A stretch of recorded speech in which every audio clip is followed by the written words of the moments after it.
Late in the evening, Abigail is practicing ballet in an empty theater. Meanwhile, a group of criminals is getting ready to strike. The hacker shuts down all the security cameras in Abigail's house and the sniper climbs on the roof. When Abigail leaves the theater, her driver gets her on the car, unaware the criminals have put a tracker under it. As soon as the car gets moving, so do the kidnappers. The hacker opens the house's doors and 3 of the criminals sneak into Abigail's bedroom to hide behind the furniture. The woman realizes they'll be kidnapping a child and protests since she usually doesn't mess with kids, but the others tell her to deal with it. Soon Abigail arrives home and gets on the bed, so the criminals use the chance to attack. A guy tries holding her down, but Abigail stabs his hand with a pencil. The other man takes over and covers her mouth as he captures her while the first guy tries to punch her, but the woman stops him from hurting a kid. Then she injects Abigail with a sedative to put her to sleep. The other half of the team is waiting outside and warns those in the house that there's a car incoming. While the sniper keeps the incoming car under his watch, the trio hurries to put Abigail in a bag and sneaks out through a window. As they cross the garden and reunite with the sniper, the alarms activate and they have to run. Fortunately, the last 2 criminals pick them up just in time and they escape without issues. During the ride, they check Abigail's pulse to make sure she's fine and blindfold her. When they're about to reach a traffic, the hacker tells the driver to take a different road, but the driver makes a sudden turn and hides the van behind a big truck. Eventually they make it to their destination, which is an old abandoned mansion outside the city. There they meet with Lambert, the guy that hired them. After they handcuff Abigail to a bed, Lambert reminds the group of the rules. They mustn't share any names or backstories, and they should avoid getting naughty among themselves. It's a 24-hour job, so they must babysit Abigail until her rich dad sends the $50 million. Lambert doesn't tell them who the dad is, but he does collect everyone's phones to avoid getting tracked. Before leaving, Lambert gives each team member a codename inspired by the Rat Pack. Afterward, the team begins enjoying all the drinks in the house. Joey refuses to share her candy with Dean, who pretends to be smart and tries to guess everyone's backstory, but he fails. When Joey mocks him, the others bet some money to see if she can do better, and by reading their body language, clothes, and personalities she guesses all correctly. Frank used to be a detective, Peter is a dim-witted mob enforcer, the hacker Sammy comes from money and is doing this for fun, Rickles is a former Marine sniper, and Dean is a sociopath driver. In return, Frank concludes Joey is a recovering addict. Then Joey checks on Abigail, who complains the blindfold is too tight. Joey covers her face and takes the blindfold off. She also notices that the handcuffs are hurting her, so she recuffs her hands in front. Since Abigail is crying, Joey explains they won't hurt her and they only want the money, so Abigail makes her do a pinky promise.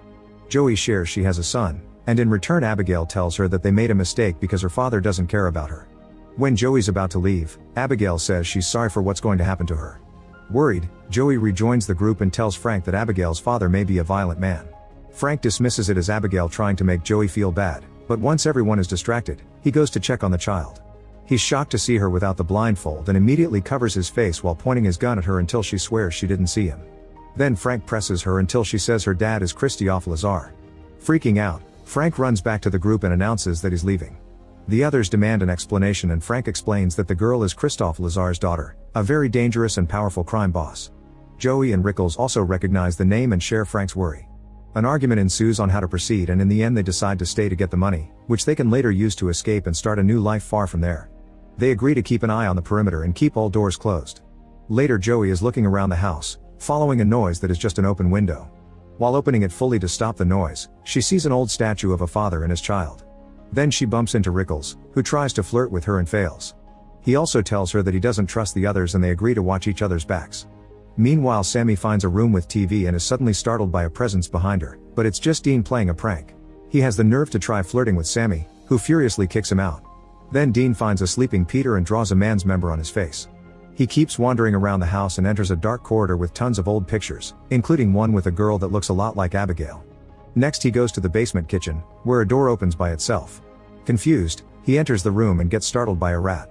As he tries to leave, suddenly an unseen presence grabs him by the legs and pulls him back. Sammy hears his screaming and goes to the basement, where she finds Dean sitting at the table. When she tries to approach him, his head falls and Sammy screams before puking. Soon the others make it to the basement too and they agree Sammy doesn't have the strength to do that.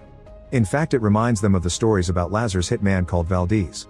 Several years ago, 3 top members of Lazar's gang were captured by the FBI. The night before their trial, they were kept hidden on the top floor of a hotel with agents guarding every corner. The next morning, the FBI stormed in and found their bodies with their heads cut off and no organs. There was no way in or out of the room except for the door on the 23rd floor. Getting worried, they decide to check on the girl and find her well in the room. Rickles is still scared of Valdez and wants to leave, but when he opens the front door, They're shocked to discover another barred gate. Peter tries to push it open to no avail, and this triggers a security system that covers all the windows, meaning the group is now stuck inside. Joey concludes this is a trap and Rickles runs to check on his weapon, only to find it gone. Joey rushes to Abigail and asks if she's seen anybody else besides her and Frank, but Abigail swears she hasn't. She also shares that Frank threatened to harm her, that he said he worked for her dad, and that his real name was Valdez. Afterward, Joey meets with Rickles and they both share what they know, concluding it doesn't make sense. They agree to look for a way out, but as Joey tries to leave the room, she hears a noise. Rickles is standing rather awkwardly, so she goes to check on him and is horrified to discover that he's been severely injured. His dead body falls in her arms and she puts him down before rushing downstairs. A furious Joey aims her gun at Frank, accusing him of being Valdez and killing Rickles. Frank pulls out his gun too and says Joey's letting Abigail manipulate her. He asks Peter to do something about Abigail, so Peter goes to the room to kill her. Before he can shoot, Joey arrives and quickly disarms him. Sammy and Frank also come and an argument ensues. Meanwhile, Abigail easily removes the handcuffs and stands up, using a ballet move to show her true face. She's actually a vampire. Abigail jumps on Peter and is about to bite him, but Frank shoots her down. To everyone's shock, Abigail just sits up as the wound heals itself. Joey shoots her too, but it's clear that bullets do nothing, so they run and lock the door. The group discusses what to do as they realize Abigail was Valdez all along. All the doors are equipped with magnetically sealed locks and shutters 2 inches thick, so they can't be broken, and Sammy doesn't have the equipment to hack them. Everyone's tense, and when Peter asks them to slow down, Frank grabs him by the neck, threatening into shutting up. In the end, Frank and Joey grab pool sticks to make steaks while Sammy looks for garlic in the kitchen. Joey doesn't help because she thinks killing Abigail would only make her dad mad at them. Once they're ready, the trio rushes into Abigail's room only to find it empty. Suddenly they hear music, so they go into another room, where they find Abigail dancing with Dean's body. At first she pretends to be a sweet girl, but when Sammy attacks, Abigail jumps on her and sniffs the garlic, which does nothing. Frank is pushed off when he tries to help, but Peter manages to pick her up. However, Abigail easily throws him to the ground and takes the cross from his necklace, hitting his chest with it to make him bleed and confirming crosses don't affect her either. Next, Frank tries to stab her from behind, however Abigail quickly disarms him and stabs his leg instead. Giving up, the trio goes back downstairs, where Joey helps them with their wounds. She reminds them that the injection did work when they kidnapped Abigail, and they still have a spare injection. They agree to split up, and whoever finds the girl first must inform Joey through their earpieces so she can surprise her with a syringe. The group starts searching the house and Sammy takes a dirty corridor, where she's startled by a bunch of bats. This causes her to fall in a pool and she screams when she realizes it's filled with rotting bodies. Even worse, she has to crawl on them to get out. Meanwhile, Abigail surprises Peter, who runs away in fear and locks the door behind him. However, Abigail breaks the door and keeps on chasing him as she runs with ballet moves. Peter's running as fast as he can when suddenly Frank opens a door and hits him, causing him to fall off the rail. Then Abigail chases after Frank, pushing him down the stairs before sitting on him. Joey uses the chance to try to inject her, but Abigail hits her hand to send the syringe flying through a locked gate. Sammy grabs Abigail and pulls her away, so the child retaliates by biting her arm. Next, Abigail grabs Frank by the leg and starts flying, only for Peter to suddenly tackle her and make her drop Frank. Peter holds Abigail down while Joey manages to retrieve the syringe, quickly injecting the sedative into Abigail. The child makes some serious threats and calls Joey awful things before passing out. Sammy freaks out and wonders if she'll transform because of the bite. Moments later, Abigail wakes up locked in an elevator. Joey says that if she reveals how to get out of there, they'll let her go. Instead, Abigail confesses that she planned everything and that Lambert works for her. She even knows all their real names and backstories. Sammy started her career by taking money from her rich parents' bank account and eventually went after a particular big fish. Peter served as muscle for a crime family and stole from his crew. Frank infiltrated a particular crime family while working as a detective and ended up enjoying the illegal life. Joey is a former army medic who was fired for becoming addicted to medicine, and she left her son with his bad father to become an underground doctor for some very shady people. One day she accidentally killed a gang member while trying to remove a bullet. It turns out everyone here wronged Lazar or his gang in some way, and Joey says Abigail kills her dad's enemies just to make him love her. Abigail didn't kill them as soon as they arrived because she likes playing with her food. She says that if they let her out, she'll let 2 of them live. Frank suggests killing her, so an angry Abigail changes the offer to only saving the one that gets her out. Peter quickly takes out his gun and Joey does the same as she and Frank explain Abigail is lying. Since Peter tries to free her anyway, Joey shoots him. Then the group leaves except for Frank, who volunteers to keep guard. After everyone's gone, Frank says that he'll let her go if she tells him how to get out of the house. Abigail explains that he must pull Agatha Christie's book in the library to open a secret door. Frank thanks her but refuses to release her, so Abigail easily breaks the door to push him and dances toward him. At that moment Joey arrives and breaks wooden planks off a window, allowing the sunlight in. The light instantly burns off Abigail's hand and she runs to hide in the shadows so she can regrow it while Joey and Frank run away. The entire group makes it to the library and stays under the sunlight, entering through the high window Joey opened early. Nothing happens to Sammy, so she's relieved, thinking she won't turn. Frank pulls the book Abigail mentioned, but nothing happens because she lied too. While he throws a tantrum, Joey tries to break down the wall to no avail. She's run out of candy, so she's getting very anxious. Joey explains to Sammy that she left her son to get clean and the plan was using this job's money to go back to him and start over as a reset.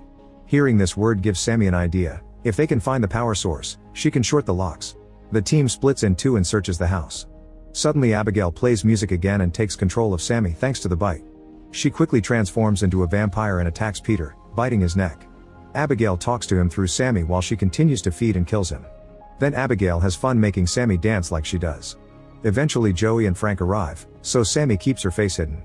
However, the others are suspicious, thus Sammy shows them her transformation and the duo immediately runs away. Sammy chases after them and they make it to the library, where Abigail uses Sammy's voice to explain she hates that room because that's where her father turned her. Joey grabs a tray and reflects the sunlight on it, causing Sammy's body to explode. At that moment a secret door opens and although Joey and Frank think it's a trap, they decide to go through it anyway. After going through a corridor, they find the mansion's control and Lambert, who is a vampire too. Lambert grabs Joey by the neck while he explains everything. Abigail turned him 2 years ago when she found out that he helped Frank infiltrate the gang. She also threatened his family, and now all he does is bring all her father's enemies here so she can play. He's already notified Lazar about the situation, and he's on his way to the mansion. Lambert wants to kill both Abigail and her dad, so he offers to turn Frank if he promises to help. Frank agrees, so Lambert knocks Joey out and bites Frank.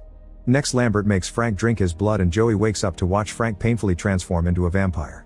Afterward Lambert tells Frank to feed on Joey, however Frank stabs him with a stake instead, causing Lambert to explode. At that moment Abigail arrives and tries to attack, but Frank overpowers her and drinks her blood.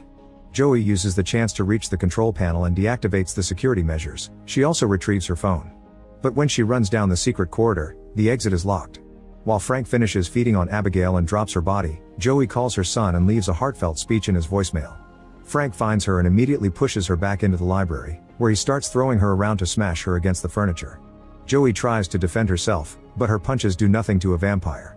Then she grabs her by the neck and throws her down, but Abigail catches her just in time. Abigail explains she's too weak to defeat him alone and begs Joey to help her kill Frank, promising to let her go if she does so she can see her son again. Frank approaches them and the girls team up to start fighting him, but no matter how hard they try, he's clearly stronger than both of them combined. After he knocks down Abigail, he stabs Joey in the shoulder with the stake and gets her stuck on a pillar. Then he goes back to fighting Abigail, biting her again as the girl raises her pinky to remind Joey of their promise. When Abigail is down, Frank takes Joey off the stake and bites her neck before throwing her on the floor. When she wakes up, Frank uses his vampire powers to force her to pick up the stake and go after Abigail. However, Joey is pretending, so she turns around and pushes Frank, giving Abigail the chance to jump on him. She fights him again as she explains the powers take a while to develop fully so he can't control or transform Joey yet. While they're distracted, Joey retrieves the stake and pulls Frank down, then she and Abigail team up to stab him and make him explode. Afterward Joey is worried that she may transform too, but Abigail confirms it won't happen because Frank is dead. As promised, Abigail lets Joey go and tells her to find her son. Suddenly someone grabs Joey's shoulder. It's Abigail's father Lazar, who says he had many names through the years. He wants to kill Joey, however Abigail comes to her defense, saying Joey saved her life and was there for her when he wasn't. Lazar kisses Joey's hand as thanks and lets her go. Joey rushes back to the van and discovers she still has a lollipop left, so she eats it while driving away.